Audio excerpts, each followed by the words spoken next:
Hello guys, welcome to Pakistani real reaction. तो कैसे हैं आप सब? उम्मीद है आप सब बढ़िया होंगे और मजे में होंगे। मेरा नाम है मुदस्सिर। मैं हूं मुबशिर। सो गाइस, भारत ने बड़ा कदम उठा लिया। चीन सीमा पर अपना सबसे बड़ा ब्रिज बनाया है और पूरे चाइना के अंदर जो है हड़कंप मच गया। मतलब अपने ब्रिज से भारत ने चाइना का मतलब जो रास्ता सीमा है बंद कर वो दिया है। रास्ता बंद कर दिया। भाई क्या स्टेप लिया है। और वाह भारत यार। ने बताया कि खाली तुम हमारी सीमा पे नहीं बना सकते, हम भी बना सकते हैं। तो भाई क्या सीन हुआ है पूरा जानते हैं।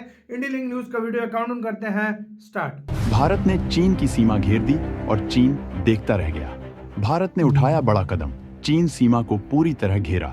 एक तरफ शी जिनपिंग को चीन के तीसरी बार प्रेसिडेंट चुने जाने की खुशी मना रहा है, वहीं भारत के एक सॉलिड कदम ने चीन के माथे पर चिंता की लकीरें खींच दी। बीआरओ के द्वारा 14,000 फीट की ऊंचाई पर बनाए गए पुल ने चीन की चिंता बढ़ा दी है। यह ब्रिज अक्साई चिन्ह के काफी नजदीक बनाया गया है। इस ब्रिज के बनने से भारतीय सेना को LAC line of actual control तक पहुंचना काफी आसान हो जाएगा। आइए क्या है पूरा मामला डिटेल में जानने की कोशिश करते हैं। बॉर्डर रोड ऑन ऑर्गेनाइजेशन ने इस बार ऐसा कमाल करके दिखाया है जिसके बाद भारत का सिर एक बार फिर शान से ऊंचा हो गया है। लद्दाख की शोक नदी पर बना यह पुल अपने आप में काफी खास है, क्योंकि ये पुल लद्दाख के उन दुर्गम इलाकों में बनाया गया है जहां तक पहुंचना लगभग नामुमकिन है। लेकिन इस पुल के बनने के बाद अब LAC तक टैंकों और दूसरे हथियारों को ले जाना काफी आसान हो जाएगा। इसके अलावा सेना तक रसद पहुंचाना भी आसान हो जाएगा। उस हिसाब से भारत के द्वारा बनाया जा रहा ये इंफ्रास्ट्रक्चर प्रोजेक्ट भारत की तरफ से चीन को मुंहतोड़ जवाब कहा जा सकता है, क्योंकि अभी तक चीन की सीमा तक जाने के लिए जो सड़कें मौजूद हैं या फिर कई जगहों पर सड़कों का नामो निशान नहीं है।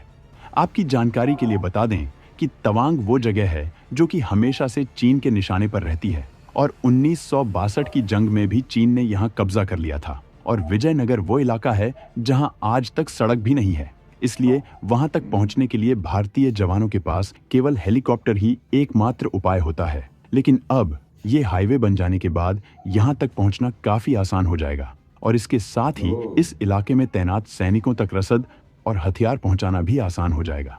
साथ ही अगर किसी सैनिक को स्वास्थ्य संबंधी कोई समस्या होती है तो उस तक मदद पहुंचाने के लिए एकमात्र रास्ता हेलीकॉप्टर या हवाई जहाज ही होते हैं। लेकिन अब इस हाईवे के बनने के बाद से यहाँ तक सभी सुविधाओं को आसानी से पहुंचाया जा सकेगा।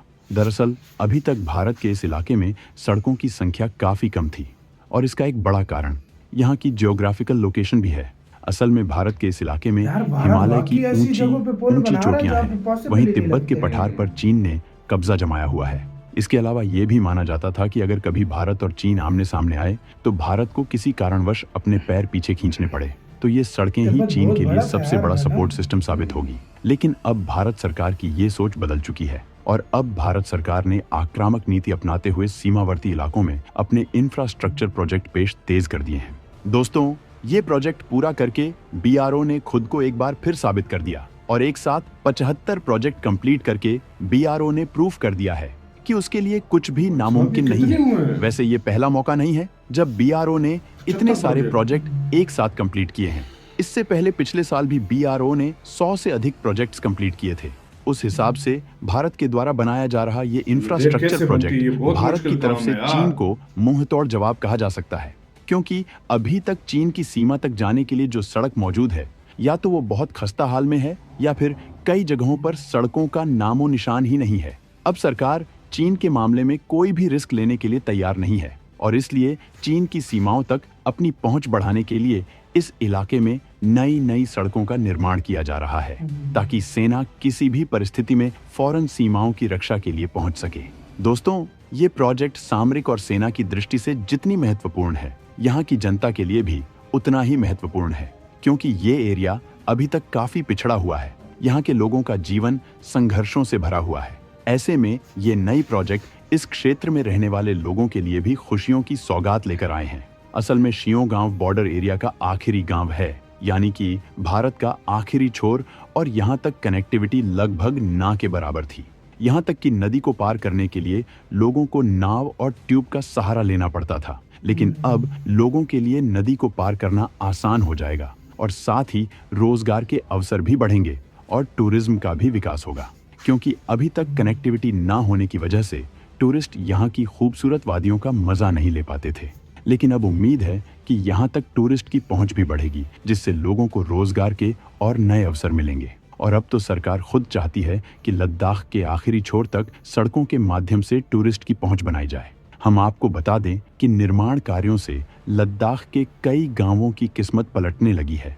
यहाँ तक कि गांव छोड़कर जाने वाले लोगों की संख्या में कमी आई है और लोगों की जिंदगी पहले से कई गुना आसान हो भारत गई है। इंफ्रास्ट्रक्चर आज पहुंचा रहा है ना सीमावर्ती गांव में ऐसे तो नए नहीं स्कूल खुशी बनाए आती जा रहे है। हैं, हेल्थ सेंटर खोले जा रहे ये भारत हैं की और अब लोग बहुत यहाँ बड़ी आने से achievements है। हिचकिचा भी नहीं रहे हैं।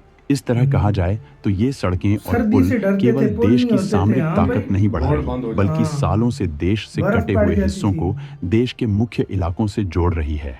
इस तरह ये सड़कें न केवल देश को जोड़ रहे हैं, बल्कि लोगों के दिलों को भी जोड़ रहे हैं। इन सड़कों की खास बात यह है कि इन्हें इंटरलॉकिंग कंक्रीट ब्लॉक्स तकनीक से बनाया जा रहा है, ताकि लद्दाख के सर्द मौसम में भी ये सड़कें सालों साल खराब ना फिसलन हो। हो इसमें जाए। छोटे छोटे ब्लॉक्स का यूज किया जाता, ताकि अगर कोई ब्लॉक डैमेज भी हो जाए उसे आसानी से और जल्दी रिपेयर किया जा सके।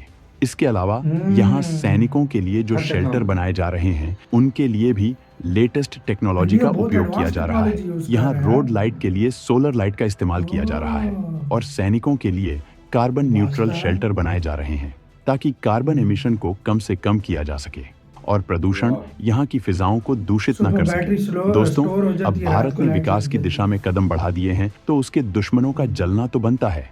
इसीलिए अगर भारत का विकास देखकर चीन की उड़ रही है, तो ये हमारे लिए खुशी की बात है। इसी के साथ तो ये वीडियो खत्म। हैट्स ऑफ इंडिया यार, ऐसे एरिया में कसम से ये जो इंडिया काम कर रहा है, जहां पर ये चीज पॉसिबल ही नहीं लगती। क्यों लोग डरता था भाई कहीं बर्फ है, भाई कहां से गाड़ी निकालेंगे, ये करेंगे।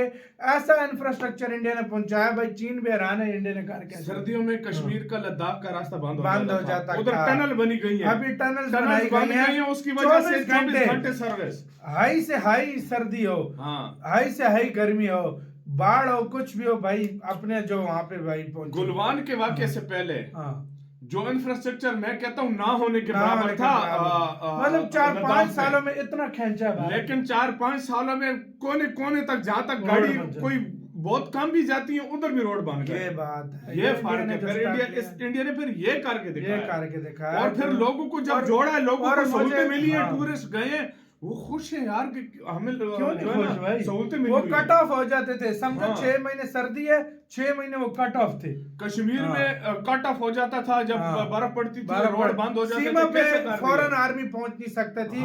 1962 में चाइना के युद्ध से क्यों इंडिया हारा था?